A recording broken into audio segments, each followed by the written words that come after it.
दोस्तों, आज की हिंदी कहानी का शीर्षक है फैसला। तो चलिए कहानी की शुरुआत करते हैं।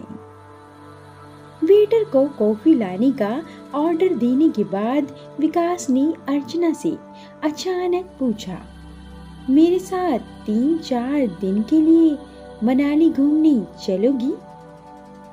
तुम पहले कभी मनाली गए हो? अर्चना ने सवाल के जवाब में सवाल पूछ लिया। नहीं, मैं कभी नहीं गया, बट जाना चाहता हूँ अब। विकास ने गर्दन नीचे झुकाकर बोला। तो उस खूबसूरत जगह पहली बार अपनी पत्नी के साथ जाना? अर्चना ने जवाब में कहा। तब तो तुम ही मेरी पत्नी बनने को राजी हो जाओ, क्योंकि मैं वहाँ तुम्हारे साथ ही जाना चाहता हूँ। विकास ने प्रपोज करने के अंदाज में कहा। यार, एकदम से जज्बाती होकर शादी करने का फैसला किसी को नहीं करना चाहिए, अर्चना ने सकपकाते हुए जवाब दिया। विकास उसका हाथ पकड़कर उत्साहित लहजे में बोला, देखो, तुम्हारा साथ मुझे इतनी खुशी देता है कि वक्त के गुजरने का पता ही नहीं चलता। यह गारंटी मेरी रही कि हम शादी करके बहुत खुश रहेंगे। उसके उत्साह से प्रभावित हुए बिना अर्चना संजीदा लहजे में बोली, शादी के लिए हाँ या ना करने से पहले मैं तुम्हें आज अपनी पर्सनल लाइफ के बारे में कुछ बातें बताना चाहती हूँ विकास। विकास आत्मविश्वास से भरी आवाज में बोला, तुम जो बताओगी उससे मेरे फैसले पर कोई असर पड़ने वाला नहीं है। फिर भी तुम मेरी बात सुनो। जब मैं 15 साल की थी तब मेरे मम्मी पापा के बीच तलाक हो गया था। दोनों के स्वभाव में जमीन आसमान का अंतर होने के कारण उनके बीच रात दिन झगड़े होते थे। तलाक के 2 साल बाद पापा ने दूसरी शादी कर ली। ढेर सारी दौलत कमाने की इच्छुक मेरी माँ ने अपना ब्यूटी पार्लर खोल लिया। आज वे इतनी अमीर हो गई हैं कि समाज की परवाह किए बिना हर 2 से 3 साल बाद अपना प्रेमी बदल लेती हैं। हमारे जानकार लोग उन दोनों को इज्जत की नजरों से नहीं देखते हैं। अर्चना उसकी प्रतिक्रिया जानने के लिए रुकी हुई है। यह देखकर विकास ने गंभीर लहजे में जवाब दिया, मैं मानता हूँ कि हर इंसान को अपने हिसाब से अपनी जिंदगी के फैसले करने का अधिकार होना ही चाहिए। तलाक लेने की बजाय रात दिन लड़कर अपनी अपनी जिंदगी बर्बाद करने का भी तो उन दोनों के लिए कोई औचित्य नहीं था। खुश रहने के लिए उन्होंने जो रास्ता चुना वह सबको स्वीकार करना चाहिए। क्या तुम सचमुच ऐसी सोच रखते हो या मुझे खुश करने के लिए ऐसा बोल रहे हो? झूठ बोलना मेरी आदत नहीं है अर्चना, विश्वास करो मुझ पर। गुड, तो फिर शादी की बात आगे बढ़ाते हुए कॉफ़ी पीने के बाद मैं तुम्हें अपनी मम्मी से मिलाने ले चलती हूँ। मैं उन्हें इंटरव्यू देने के लिए बिल्कुल तैयार हूँ। विकास बोला तो उसकी आंखों में उभरे प्रसन्नता के भाव पढ़कर अर्चना खुद को मुस्कुराने से नहीं रोक पाई। आधे घंटे बाद अर्चना विकास को लेकर अपनी माँ हिमानी जी के ब्यूटी पार्लर में पहुँच गई। आकर्षक व्यक्तित्व वाली हिमानी जी विकास से गले लगकर मिली और पूछा, क्या तुम इस बात से हैरान नजर आ रहे हो कि हम माँ बेटी की शक्लें आपस में बहुत मिलती हैं? आपने मेरी हैरानी का बिल्कुल ठीक कारण ढूंढा है, विकास ने मुस्कुराते हुए जवाब दिया।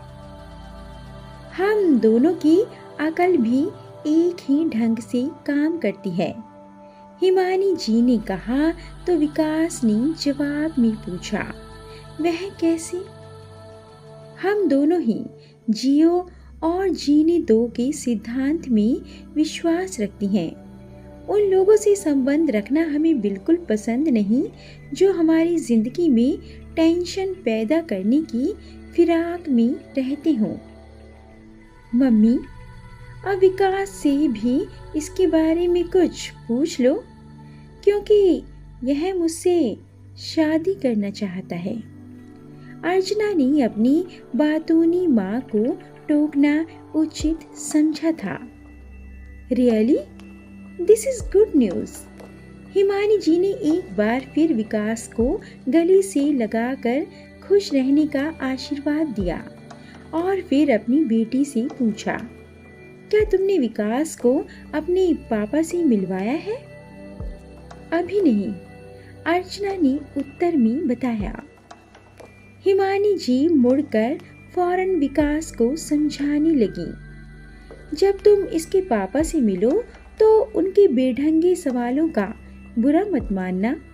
उन्हें करीबी लोगों की जिंदगी में अनावश्यक हस्तक्षेप करने की गंदी आदत है, क्योंकि वे समझते हैं कि उनसे ज़्यादा समझदार कोई और हो ही नहीं सकता। मॉम, विकास यहाँ आपकी शिकायतें सुनने नहीं आया है। आप उसके बारे में कोई सवाल क्यों नहीं पूछ रही हैं? अर्चना ने एक बार फिर अपनी माँ को विषय परिवर्तन करने की सलाह दी। Okay okay my dear. Vikas, मुझे तो तुमसे एक ही सवाल पूछना है। क्या तुम अर्चना के लिए अच्छे और विश्वसनीय जीवन साथी साबित होंगे? मुझे पूरा विश्वास है कि शादी के बाद हम बहुत खुश रहेंगे, विकास ने बेझिझक जवाब दिया। मैं नहीं चाहती कि अर्चना मेरी तरह जीवन साथी का चुनाव करने में गलती करे। मेरी सलाह तो यही है कि तुम दोनों शादी करने का फैसला जल्दबाजी में मत करना। एक दूसरे को अच्छी तरह से समझने के बाद अगर तुम दोनों शादी करने का फैसला करते हो तो सुखी विवाहित जीवन के लिए मेरा आशीर्वाद तुम दोनों को जरूर मिलेगा। Thank you aunty. मैं तो बस अर्चना की हाँ का इंतजार कर रहा हूँ। गुड, प्लीज डोंट माइंड, पर इस वक्त मैं ज़रा जल्दी में हूँ। मैंने एक खास क्लाइंट को उसका ब्राइडल मेकअप करने के लिए अपॉइंटमेंट दे रखा है। तुम दोनों से फुर्सत से मिलने का कार्यक्रम मैं जल्दी बनाती हूँ। हिमानी जी ने बारी बारी दोनों को प्यार से गले लगाया और फिर तेज चाल से चलती हुई पार्लर के अंदरूनी हिस्से में चली गई। बाहर आकर विकास हिमानी जी से हुई मुलाकात के बारे में चर्चा करना चाहता था, पर अर्चना ने उसे रोकते हुए कहा, मैं लगी हाथ अपने पापा को भी तुम्हारे बारे में बताने जा रही हूँ। मेरे फ़ोन का स्पीकर ऑन है। हमारे बीच कैसे संबंध हैं ये समझने के लिए तुम हमारी बातें ध्यान से सुनो प्लीज़। अर्चना ने अपने पापा को विकास का परिचय देने के बाद जब उसके साथ शादी करने की इच्छा के बारे में बताया तो उन्होंने गंभीर लहजे में कहा, तुम विकास को कल शाम घर ले आओ। जरा सोच समझकर हमें घर आने का न्योता दो पापा। आप मेरी जिंदगी में दिलचस्पी ले रहे हैं। यह देखकर आपकी दूसरी वाइफ नाराज तो नहीं होगी ना? अर्चना के व्यंग्य से तिलमिलाए उसके पापा ने भी तीखे लहजे में कहा, तुम बिल्कुल अपनी माँ जैसी बददिमाग हो गई हो। और उसी के जैसे वाहियात लहजे में बातें भी करती हो। पिता होने के नाते मैं तुमसे दूर नहीं हो सकता, वरना तुम्हारा बात करने का ढंग मुझे बिल्कुल पसंद नहीं है। आप दूर जाने की बात मत करिए, क्योंकि आपकी सेकंड वाइफ ने आपको मुझसे पहले ही बहुत दूर कर दिया है। देखो, यह चेतावनी मैं तुम्हें अभी दे रहा हूँ कि कल शाम तुम उसके साथ तमीज से पेश। मैं कल आपके घर नहीं आ रही हूँ। विकास को किसी और दिन आपके ऑफिस ले आऊंगी। तुम बहुत ज़्यादा जिद्दी हो और बददिमाग होती जा रही हो। थैंक यू एंड बाय पापा। चिढ़े अंदाज में ऐसा कहकर अर्चना ने फ़ोन काट दिया था। अपने मूड को ठीक करने के लिए अर्चना ने पहले कुछ गहरी सांसें ली और फिर विकास से पूछा, अब बताओ कि तुम्हें मेरे माता पिता कैसे लगे? क्या राय बनाई है तुमने उन दोनों की बारे में? अर्चना, मुझे उन दोनों के बारे में कोई भी राय बनाने की ज़रूरत महसूस नहीं हो रही है। तुम्हें उनसे जुड़कर रहना ही है और मैं उनके साथ हमेशा इज्जत से पेश आता रहूँगा। विकास ने उसे अपनी राय बता दी। उसका जवाब सुनकर अर्चना खुश होकर बोली, तुम तो शायद दुनिया के सबसे ज़्यादा समझदार इंसान निकलोगे। मुझे विश्वास होने लगा है कि हम शादी करके खुश रह सकेंगे। पर क्या? विकास ने पूछा। पर फिर भी मैं चाहूंगी तुम अपना फाइनल जवाब मुझे कल दो। ओके, कल कब और कहाँ मिलोगी? करने को बहुत सी बातें होंगी, इसलिए विहार पार्क में मिलते हैं। ओके, विकास ने जाते हुए कहा और दोनों अपनी अपनी दिशा चले गए। अगले दिन रविवार को दोनों विहार पार्क में मिले। विकास की आंखों में तनाव की भाव पढ़कर अर्चना ने मजाकिया लहजे में कहा, यार, इतनी ज़्यादा टेंशन लेने की ज़रूरत नहीं है। तुम मुझसे शादी नहीं कर सकते हो। अपना यह फैसला बताने से तुम घबराओ मत। उसके मजाक को नज़रअंदाज करते हुए विकास गंभीर लहजे में बोला, कल रात को किसी लड़की ने मुझे फ़ोन कर मानव के बारे में बताया है। यह तो उसने अच्छा काम किया, नहीं तो आज मैं खुद ही तुम्हें उसके बारे में बताने वाली थी। अर्चना ने बिना विचलित हुए जवाब दिया, क्या तुम उसके बहुत ज़्यादा करीब थी? हाँ। तुम दोनों एक दूसरे से दूर क्यों हो गए? उसका दिल मुझसे भर गया। उसके जीवन में दूसरी लड़की आ गई थी। क्या तुम उसके साथ नैनीताल घूमने गई थी? हाँ। क्या तुम वहाँ उसके साथ एक ही कमरे में रुकी थी? उसकी आंखों में देखते हुए अर्चना ने दृढ़ लहजे में जवाब दिया, रुके तो हम अलग अलग कमरों में थे, पर मैंने 2 रातें उसके कमरे में ही गुजारी थी। उसका जवाब सुनकर विकास को एकदम झटका लगा। अपने आंतरिक तनाव से परेशान हो वह दोनों हाथों से अपनी कनपट्टियां मसलने लगा। मैं तुमसे इस वक्त झूठ नहीं बोलूंगी विकास, क्योंकि तुमसे अपनी भावी जीवन साथी से अपने अतीत को छिपा कर रखना बहुत गलत होगा।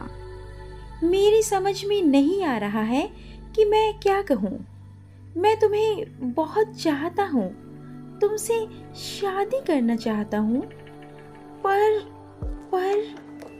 मैं अच्छी तरह से समझ सकती हूँ कि तुम्हारे मन में इस वक्त क्या चल रहा है विकास। अच्छा यही रहेगा कि इस मामले में तुम पहले मेरी बात ध्यान से सुनो। मैं खुद नहीं चाहती हूँ कि तुम जल्दबाजी में मुझसे शादी करने का फैसला करो। बहुत दुखी और परेशान नजर आ रही विकास ने अपना सारा ध्यान अर्चना पर केंद्रित कर दिया। अर्चना ने उसकी आंखों में देखते हुए गंभीर लहजे में बोलना शुरू किया। मानो मुझसे बहुत प्रेम करने का दम भरता था और मैं उसके ऊपर आंख मूंद कर विश्वास करती थी। इसलिए जब उसने जोर डाला तो मैं ना उसके साथ नैनीताल जाने से इनकार कर सकी और ना ही कमरे में रात गुजारने से। मैंने फैसला कर रखा है कि उस धोखेबाज इंसान को ना पहचान पाने की अपनी गलती के लिए घुट घुट कर जीने की सजा खुद को बिल्कुल नहीं दूंगी। अब तुम ही बताओ कि मुझे क्या करना चाहिए। क्या मैं आजीवन अपराध बोध का शिकार बनकर जीऊं? तुम्हारे प्रेम का जवाब प्रेम से ना दूं? तुमसे शादी हो जाए तो हमेशा डरती कांपती रहूं कि कहीं से मानव और मेरे अतीत के नजदीकी रिश्तों के बारे में तुम्हें पता ना लग जाए। मैं चाहती हूँ कि तुम भावुक होकर शादी के लिए हाँ मत कहो। तुम्हें मानव के बारे में पता है, मेरे माता पिता के तलाक, उनकी जीवन शैली और उनके मेरे तनाव भरे रिश्तों की जानकारी अब तुम्हें है। इन सब बातों को जानकर तुम्हारे मन में मेरी इज्जत कम हो गई हो या मेरी छवि बिगड़ गई हो तो मेरे साथ 7 फेरे लेने का फैसला बदल दो। अर्चना की सारी बातें सुनकर विकास जब खामोश बैठा रहा तो अर्चना उठकर खड़ी हो गई और बुझे स्वर में बोली, तुम अपना फाइनल फैसला मुझे बाद में फोन करके बता देना, अभी मैं चलती हूँ। पार्क के गेट की तरफ बढ़ रही अर्चना को जब विकास ने पीछे से आवाज देकर नहीं रोका तो उसके तन मन में अजीब सी उदासी और मायूसी भरती चली गई थी। आंखों से बह रही अविरल अश्रुधारा को रोकने की नाकामयाब कोशिश करते हुए जब वह ऑटो रिक्शा में बैठने जा रही थी तभी विकास ने पीछे से आकर उसका हाथ पकड़ लिया। उसकी फूली सांसें बता रही थी कि वह दौड़ते हुए वहां पहुंचा था। तुम्हें मैं इतनी आसानी से जिंदगी से दूर नहीं होने दूंगा मैडम। विकास ने उसका हाथ थामकर भावुक लहजे में अपनी दिल की बात कही। मेरे अतीत के कारण तुम हमारी शादी होने के बाद दुखी रहो, यह मेरे लिए असहनीय बात होगी। विकास, अच्छा यही रहेगा कि हम दोस्त। उसके मुंह पर हाथ रखकर विकास ने उसे आगे बोलने से रोका और कहा, जब तुम चलते चलते मेरी नजरों से ओझल हो गई तो मेरा मन एकाएक गहरी उदासी से भर गया था। वह मेरे लिए एक महत्वपूर्ण फैसला करने की घड़ी थी और मैंने फैसला कर लिया है। मेरा फैसला है कि मुझे अपनी बाकी की जिंदगी तुम्हारे ही साथ गुजारनी है। विकास भावुक होकर जल्दबाजी में अर्चना बोलना चाह रही थी पर विकास ने उसको बोलने ना दिया। उसके कहे पर ध्यान दिए बिना बहुत खुश नजर आ रहा विकास बोले जा रहा था, मेरा ये अहम फैसला दिल से आया है स्वीट हार्ट। अतीत में किसी और के साथ बने सेक्स संबंध को हमारे आज के प्यार से ज्यादा महत्व देने की मूर्खता मैं नहीं दिखाऊंगा। Will you marry me? पर अब ज़्यादा भाव मत खाओ और फटाफट हाँ कर दो। माय लव, विकास ने अपनी बाहें फैला दी। हाँ माय लव, खुशी से कांप रही आवाज में अपनी रजामंदी प्रकट करने के बाद अर्चना विकास की बाहों के मजबूत घेरे में कैद हो गई। दोस्तों, आपको कहानी कैसी लगी और आपके इस कहानी पर क्या विचार हैं, कमेंट करके ज़रूर बताएं। और ऐसी अधिक कहानियों के लिए कृपया वीडियो को लाइक, शेयर और चैनल को सब्सक्राइब करना ना भूलें। धन्यवाद।